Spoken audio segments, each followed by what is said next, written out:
c'est que, donc effectivement, il semblerait qu'on soit à peu près 100 000 un peu partout en France. Si on veut se donner un petit peu des repères par rapport à d'autres mobilisations, quand on s'est mobilisé pour le climat au moment de la COP21, donc il y a eu 2300 marches qui ont été organisées dans 170 pays, à un moment où on parlait de la COP21 comme un moment crucial pour le climat. Ces marches ont réuni au global 700 000 personnes. Quand on a gagné la Coupe du Monde, en 98, on était 1,5 million de personnes seulement sur les Champs-Élysées. Pas dans le monde entier, juste sur les Champs-Élysées. Quand il y a eu les attentats contre Charlie Hebdo, on était 4 millions de personnes à défiler dans les rues. Qu'est-ce que ça nous raconte, ça? Ce déséquilibre entre notre capacité à mobiliser pour le climat et ces autres circonstances. Que très souvent, pour mobiliser des millions de personnes, on a besoin d'une émotion. D'une émotion euphorique, comme quand on gagne la Coupe du Monde, ou d'une émotion tragique quand on est face à la barbarie et aux attentats. Pour le moment, on n'a pas réussi à créer cette émotion avec le climat ou la biodiversité.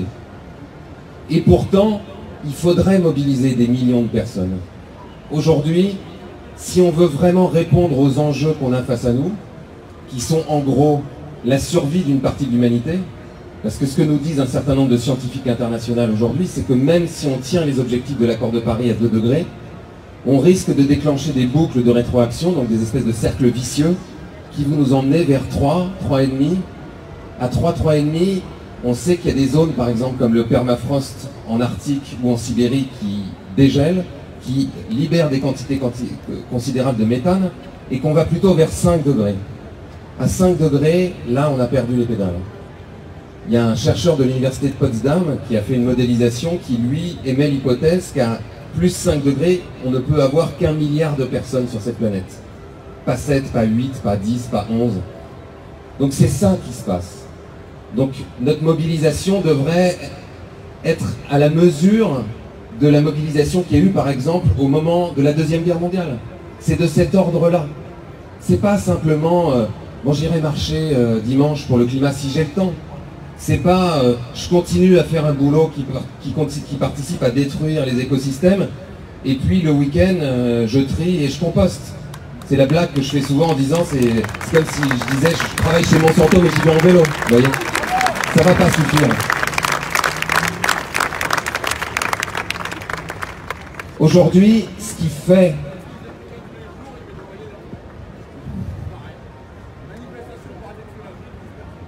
voilà. Même problème pour l'Afrique. Aujourd'hui, si on veut vraiment répondre à cet enjeu, c'est-à-dire cet enjeu de survie de l'humanité, il faudrait une véritable révolution.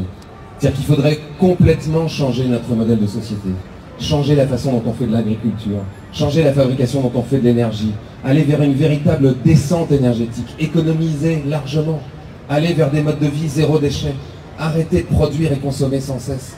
Arrêtez d'être des producteurs-consommateurs. C'est ça dont on aurait besoin. Soyons lucides. Aucun gouvernement ne fera ça de son plein gré. Personne n'aura ce courage-là. La seule solution, c'est de les forcer à le faire. La seule solution, c'est que nous devenions un mouvement avec des millions de personnes. Aujourd'hui, les personnes qui sont là, c'est les personnes qui sont pionnières. C'est-à-dire les personnes qui se sentent déjà concernées. Maintenant, à nous de faire grandir ce mouvement. Comment, vous allez me dire? Moi, je vois 2 possibilités. Enfin, deux priorités, on va dire. La première, c'est que ce qui peut permettre d'embarquer des millions de personnes, c'est, comme je le disais tout à l'heure, une émotion. Une émotion, on va l'avoir ou par des catastrophes, mais si on attend les catastrophes, ça veut dire qu'il sera déjà trop tard, dans une certaine mesure, et qu'on s'expose à ce que Naomi Klein appelle la stratégie du choc. C'est-à-dire que des responsables politiques ou des patrons de multinationales utilisent ces chocs pour mettre en place un certain nombre de mesures qui seraient encore pires, qui seraient liberticides par exemple, comme on l'a vu au moment des attentats. Donc je pense qu'on a intérêt à ne pas attendre les catastrophes les plus terribles. L'autre façon d'y arriver, c'est en racontant des histoires. Pourquoi en racontant des histoires? Parce que nous, les êtres humains, c'est Nancy Houston qui est une écrivain qui dit ça, on est une espèce fabulatrice. On passe notre temps à construire des récits, des fictions. On est fabriqué comme ça. C'est-à-dire que les histoires, c'est la façon dont on comprend la réalité et dont on la retraduit. Tous nos systèmes, que ce soit nos systèmes politiques, toutes nos idéologies, le communisme, c'est une histoire. Le libéralisme, c'est une histoire. Les religions, ce sont des histoires. Tout ça, c'est fondé sur des mythes, des ententes. Et plus le nombre de personnes est grand à adhérer à une histoire, et plus cette histoire devient la norme, devient la structure de la société. Aujourd'hui, on voit que le libéralisme, le capitalisme, a gagné la bataille du récit. Elle l'a tellement gagné qu'en Chine, aujourd'hui, les gens sont presque plus capitalistes que les Américains. Donc, pour moi, la mission qu'on a besoin de se donner, c'est de construire une nouvelle histoire, de construire des nouveaux récits, qui soient plus forts que le récit du capitalisme, qui est bombardé à longueur de journée par les publicités, par les films, par tout ce qu'on voit autour de nous, qui est inhérent à ce mode de vie. Comment est-ce qu'on fait pour...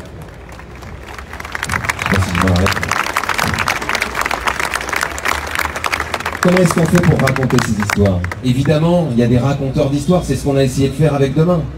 De montrer déjà tout un tas de gens qui inventent de nouvelles façons de faire de l'agriculture, inventent de nouvelles façons de créer la monnaie, inventent de nouveaux modèles démocratiques en faisant des révolutions pour réécrire leur constitution, inventent de nouveaux modèles éducatifs.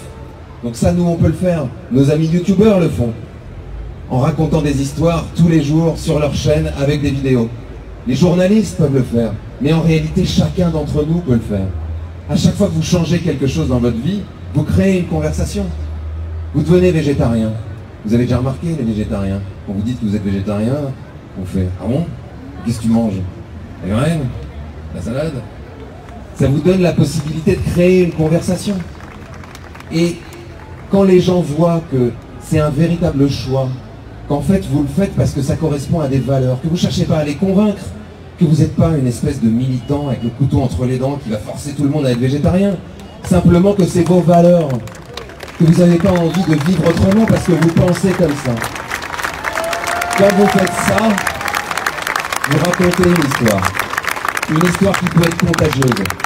C'est la phrase de Gandhi qui disait « Montrer l'exemple, c'est pas la meilleure façon de convaincre, c'est la seule ». De la même façon, à chaque fois que vous vous mettez à, j'en sais rien, changer de boulot, vous changez de vie. J'ai rencontré tellement de gens après-demain qui me disent « J'ai changé de métier » ou « J'étais étudiant, j'ai changé de cursus ». Là aussi, ça suscite des questionnements, mais pourquoi tu fais ça? Ça vous permet de raconter une histoire. Un entrepreneur qui se met à faire autrement. Par exemple, Pocheco qu'on a vu dans le film. Il a créé un cabinet de conseil parce qu'il y a tellement d'entreprises qui venaient le voir pour dire « Mais nous, on aimerait bien faire comme vous ». Parce qu'en fait, l'histoire que vous racontez, elle nous parle. Elle nous donne du sens. Parce que c'est ça, fondamentalement, la question. C'est que ce modèle capitaliste, ce modèle libéral, il nous enlève le sens de nos vies. Il fait de nous des producteurs-consommateurs. Mais on n'est pas sur cette planète pour être des producteurs-consommateurs. On est sur cette planète pour découvrir qui on est, pour être utile aux autres, pour exprimer nos talents, pour construire un monde qui correspond à la vision qu'on a.